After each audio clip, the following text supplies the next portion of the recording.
ইংরেজিতে ফ্লুয়েন্ট হতে গেলে আজকের ক্লাসের ওয়ার্ডগুলোর মিনিং অবশ্যই জানতে হবে এবং সেই ওয়ার্ডগুলো দিয়ে আপনাকে বাক্য তৈরি করাও জানতে হবে। ফার্স্ট ওয়ার্ড ভ্যালুয়েবল, এর অর্থ হলো মূল্যবান অথবা গুরুত্বপূর্ণ। I will learn a valuable lesson tomorrow, আমি আগামীকাল একটি মূল্যবান পাঠ শিখব। আই উইল লার্ন, আমি শিখব। এ ভ্যালুয়েবল লেসন, একটি মূল্যবান পাঠ। লেসনের বাংলা মানে হলো পাঠ, টুমরো হচ্ছে আগামীকাল। নেক্সট স্পন্সর, এর অর্থ হলো পৃষ্ঠপোষক।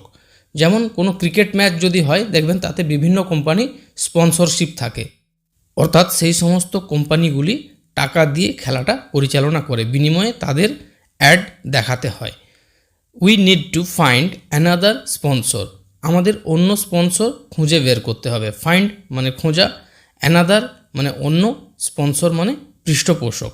নেক্সট কোয়ান্টিটি, এর অর্থ হলো পরিমাণ।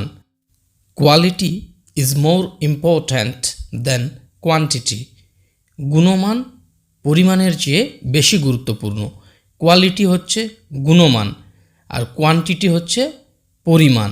ইজ মোর ইম্পর্ট্যান্ট বেশি গুরুত্বপূর্ণ, দেন মানে চেয়ে বা থেকে। নেক্সট কমার্শিয়াল, এর অর্থ হলো বাণিজ্যিক বা ব্যবসায়িক।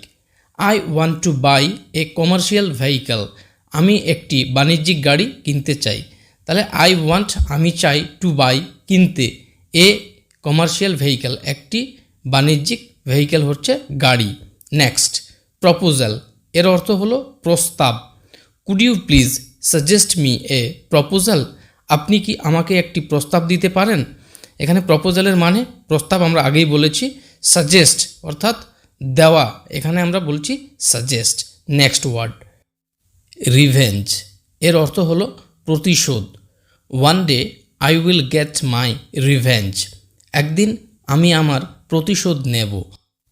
ওয়ান ডে এর অর্থ হলো একদিন, আই উইল গেট আমি পাবো, কিন্তু এখানে নেব অর্থে ব্যবহার করা হয়েছে। মাই রিভেঞ্জ আমার প্রতিশোধ। নেক্সট ওয়ার্ড ম্যানুফ্যাকচার, এর অর্থ হলো উৎপাদন বা তৈরি করা। Plastic is an important manufacture, plastic একটি গুরুত্বপূর্ণ উৎপাদন। দেখুন ইম্পর্ট্যান্ট এর অর্থ হলো গুরুত্বপূর্ণ। নেক্সট সেন্সিটিভ, এর অর্থ হলো সংবেদনশীল। He is very sensitive to my words, তিনি আমার কথার প্রতি খুবই সংবেদনশীল। ভেরি সেন্সিটিভ হচ্ছে খুবই সংবেদনশীল, আর মাই ওয়ার্ড হলো আমার কথা। নেক্সট ইরিটেট, বিরক্ত করা, এটা আমাদের কিন্তু কোথায় কোথায় বলতেই হয়। The noise was beginning to irritate me intensely, আওয়াজটি আমাকে তীব্রভাবে বিরক্ত করতে শুরু করেছিল। দি নয়েজ মানে আওয়াজটি, ওয়াজ বিগিনিং মানে শুরু করেছিল, টু ইরিটেট, ইরিটেট মানে বিরক্ত করা, মি আমাকে, ইন্টেন্সলি অর্থাৎ তীব্রভাবে। নেক্সট ট্রানজ্যাকশন, এর অর্থ হলো লেনদেন। All the details of the transaction are on file, লেনদেনের সমস্ত বিবরণ ফাইলে রয়েছে। অল দ্য ডিটেলস অর্থাৎ সমস্ত বিবরণ, অফ দ্য ট্রানজ্যাকশন লেনদেনের, আর অন ফাইল অর্থাৎ ফাইলে রয়েছে। নেক্সট ভায়োলেন্স, এর অর্থ হলো প্রচণ্ডতা, জবরদস্তি, জুলুম, জোর, যে কোনো একটা বলতে পারেন। দ্য জেলার ডিড ভায়োলেন্স টু প্রিজনার্স, জেলার অর্থাৎ কারারক্ষী, ডিড মানে করেছিল, ভায়োলেন্স অর্থাৎ জবরদস্তি বা জুলুম, টু প্রিজনার্স অর্থাৎ বন্দীদের প্রতি। নেক্সট ডোমেস্টিক, এর অর্থ হলো স্বদেশী বা পারিবারিক বা গার্হস্থ্য। She is very domestic sort of woman, তিনি খুব ঘরোয়া মহিলা। এখানে ঘরোয়া মহিলার ইংরেজি হলো domestic sort of woman. Next illusion, এর অর্থ হলো ভ্রম বা বিভ্রম। She is under the illusion that she will get the job, সে ভ্রমের মধ্যে রয়েছে যে সে চাকরি পাবে, তার চাকরি না পাওয়ার সম্ভাবনাটাই বেশি, কিন্তু সে ভ্রমের মধ্যে রয়েছে বলে বুঝতে পারছে না।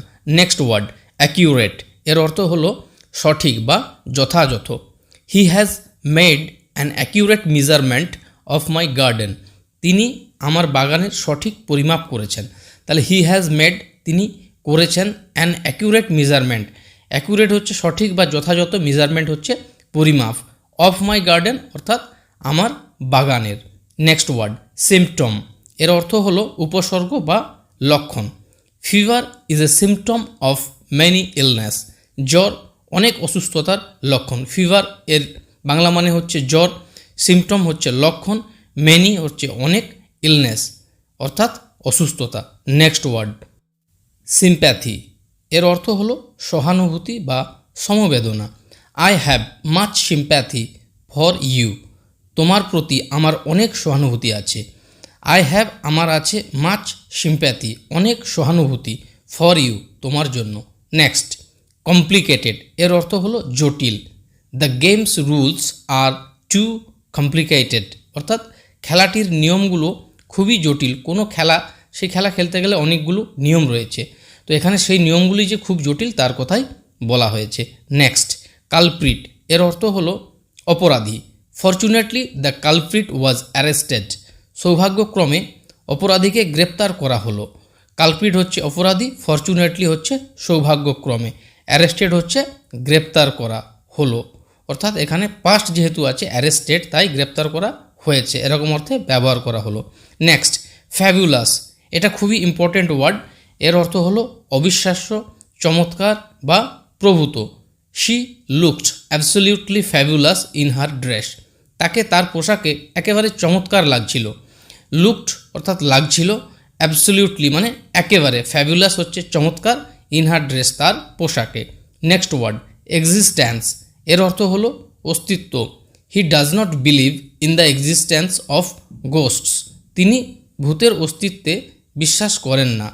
হি ডাজ নট বিলিভ, তিনি বিশ্বাস করেন না। বিলিভের অর্থ হলো বিশ্বাস করা। ইন দ্য এক্সিস্ট্যান্স অর্থাৎ অস্তিত্ব, অফ গোস্টস ভূতের। নেক্সট ওয়ার্ড সানি, এর অর্থ হলো রোদ। ইট ওয়াজ এ সানি ডে, এটি একটি রৌদ্রোজ্জ্বল দিন ছিল।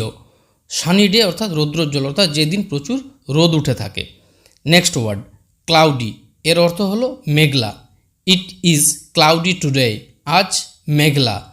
আজ মেঘলা, এর অর্থ হলো it is cloudy today. Next word extreme, এর অর্থ হলো চরম। The heat in the desert was extreme, মরুভূমিতে উত্তাপ চরম ছিল। উত্তাপ অর্থাৎ গরম, মরুভূমি ইংরেজি হলো ডেজার্ট, আর এক্সট্রিম চরম। নেক্সট ওয়ার্ড টকেটিভ, এর অর্থ হলো বাচাল বা যে বেশি কথা বলে থাকে তাকে আমরা বলতে পারি talkative. She was in a talkative mood, তিনি কথাবার্তা বলার মেজাজে ছিলেন। কখনো কখনো এমন হয় যে কেউ খুশিতে খুব বেশি কথা বলার মুডে থাকে, তো এখানে সেরকমই আমরা একটা বাক্য নিয়েছি।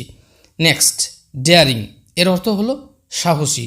হি was awarded a medal for his daring deeds, তার সাহসী কাজের জন্য তাকে একটি পদক দেওয়া হয়েছিল।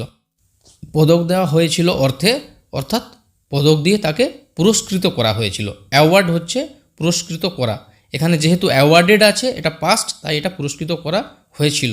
এ মেডেল একটি পদক, ফর হিজ তার, ডেয়ারিং ডিডস অর্থাৎ সাহসী কার্যকলাপের জন্য বা সাহসী কাজের জন্য। আশা করি এই ওয়ার্ডগুলো তোমরা ভালোভাবে অভ্যাস করবে, দেখবে এগুলো প্রচুর কাজে লাগবে।